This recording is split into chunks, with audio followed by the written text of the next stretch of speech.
So in the current video in the series, what I want to touch on is about really the most important thing that a blues guitar player does, which is not to play lead at all, but rhythm. Now, as an acoustic guitar player, you're perhaps very used to sort of filling all the space with sound, making sure that there's this sort of full accompaniment. But in electric blues, you are part of a band. And the job of a rhythm guitar player in a band is not to do everything, but to add some color. In an ensemble, let's say there's four musicians accompanying. You're just 1/4 of the music, and you need to play as though you're just 1/4 of the music. So you don't play constantly, you're not strumming everything through. Instead, what you're doing is finding accents, hitting chords at suitable times, and just throwing color into it. For instance, a lot of beginner blues guitar players, if they're sort of told to play a shuffle and A, will go,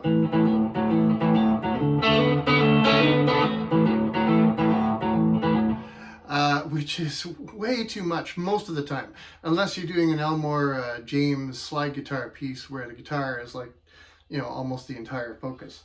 But if you were playing like a shuffle and A, you'd be hitting accents.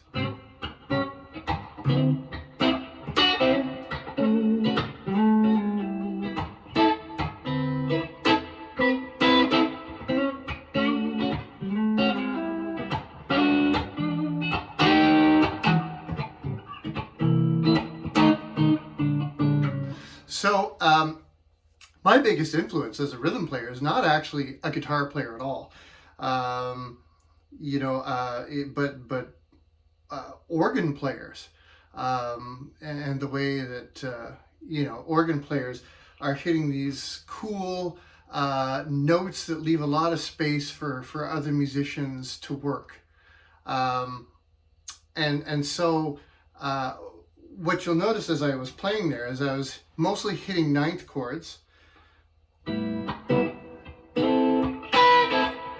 but also alternating sort of the hammer-on major chords and sixth chords, and vibrating some of my chords to add color. Now, you might think, well, you're kind of lead playing. Well, no, I'm not. Not really. I'm just in the background adding color. And I've actually prepared a background track to show you how color works as a guitar player who's just playing rhythm. So let's just start it up.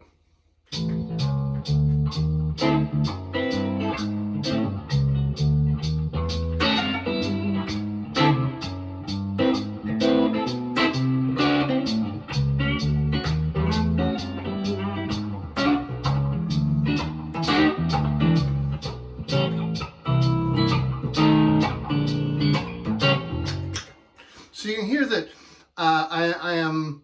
I'm there, you can hear me, but I'm not dominating the conversation. In a swingy shuffle piece like that, the bass is probably the instrument that's going to stand out the most, simply because the walking bass line is a sort of underpinning for the whole groove.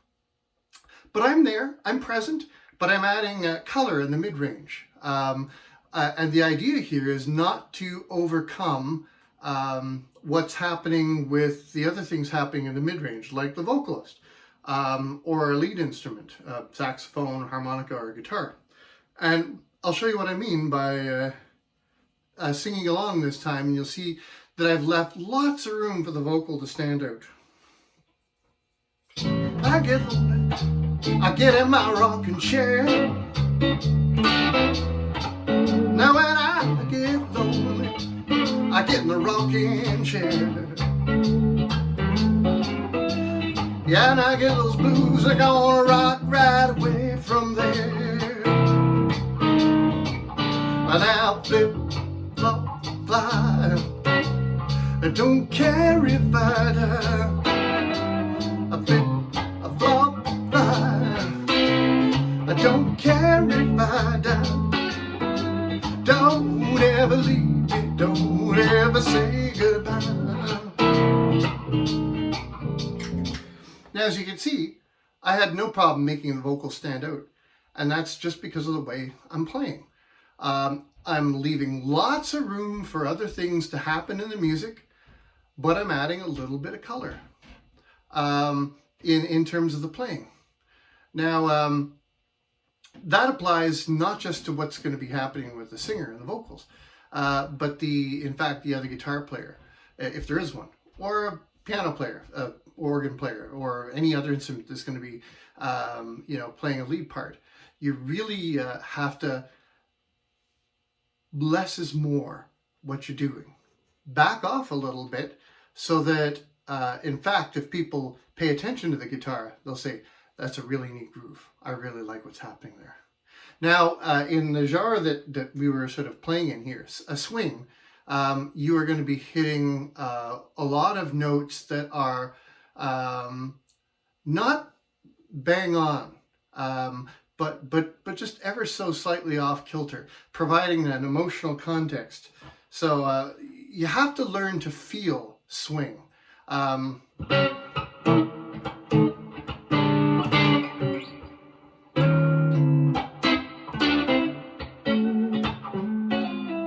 Swing is all about having a light touch and hitting the notes just a little bit too quick or a little bit just too slow, and going back and forth between that a little bit.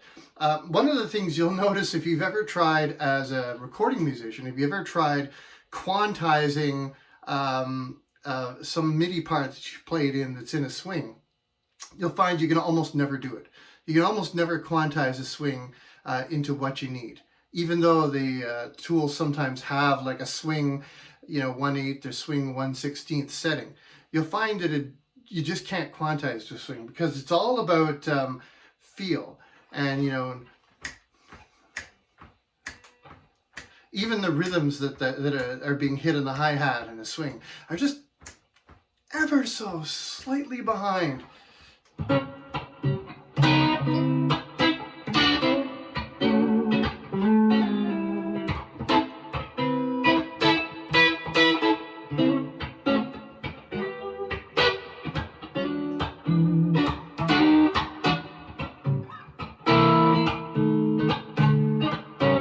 And one thing you'll notice is lots of one note jumps up to the note. So what I'm playing there is little climbs to the note,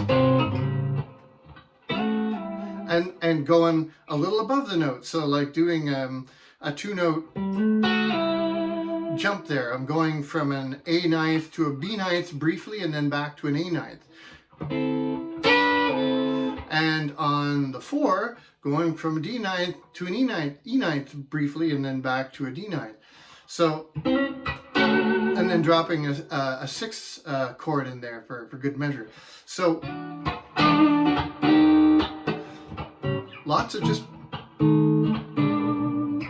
finding color. Another thing I'm doing, and it's borrowing a bit from lead playing, is I'm actually vibrating some of the chords.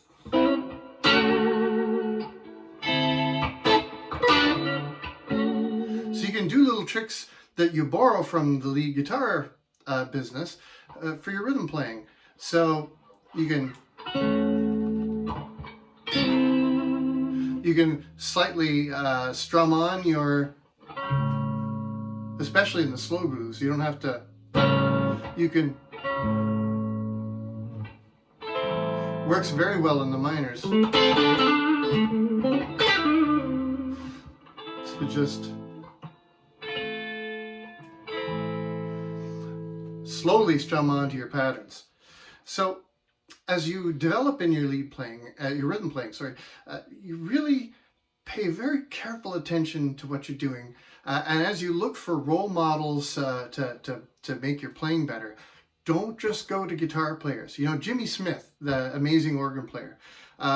You could learn as much about the guitar, if not more, from Jimmy Smith, than you would learn from, your favorite shredder guitar player. In fact, in the blues genre, I would say you'd learn a lot more. So don't just listen to guitar players as you try and practice and pick up things. Definitely check out organ players specifically, because those guys definitely know how to lay down a groove that works for guitar in the blues.